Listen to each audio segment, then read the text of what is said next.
Սիրելի բարեկամներ, հետևում եմ Նիկոլ Փաշինյանի Արագածոտի և Շիրակի մարզ կատարած այցելությանը և մեղմ ասած չեմ կարող չարտահայտել իմ տարակուսանքը։ Ինձ համար պետական և քաղաքական գործչի կարևորագույն գործառույթներից մեկը նրա հրապարակային գործունեությունն է և հանրության հետ հաղորդակցումը։ Ինձ համար պետական և քաղաքական գործչի համար շատ կարևոր է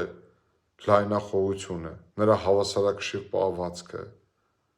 հարվածներ ընդունելու և ստանալու կարողությունը, սխալներն ընդունելու կարողությունը, սեփական անսխալականության բարդույթից ազատված լինելը։ Սիրելի բարեկամներ, պետական և քաղաքական գործիչը պետք է տարրական հարգանք ունենա իր խոսքի նկատմամբ, արժևորի այն, գիտակցի իր պատասխանատվության աստիճանը, հասկանա, ըմբռնի, որ իր խոսքի արդյունքում հանրությունը ձևավորում է տրամադրություն,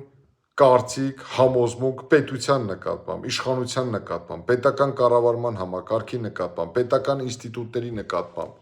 Երբ տարիներ առաջ Հայաստանի նախկին բազմաթիվ բարձրաստիճան պաշտոնյաներ այս կամ այն կասկածելի մտքերն էին արտահայտում, կամ այս կամ այն ցինիկ մտքերն էին արտահայտում, հարյուրհազարավոր քաղաքացիներ ասում էին՝ բա սա պետության ղեկավարի պահվածք է, բա սա պետության ղեկավարի խոսք է։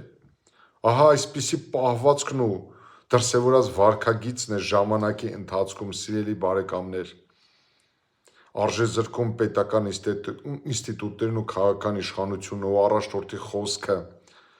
անլրջացնում, իսկ վերջում մերժում։ Ոմանց թվում է, որ եթե իրենք հաղթել են մեկ անգամ, երկու անգամ, հաղթելու են մշտապես։ Սա մեծագույն մոլորություն է և այս մեծագույն մոլորությունը դարձել է շատերի գերեզմանափորը։ Պետք է տարրական հարգանք ունենալ հանրության նկատմամբ,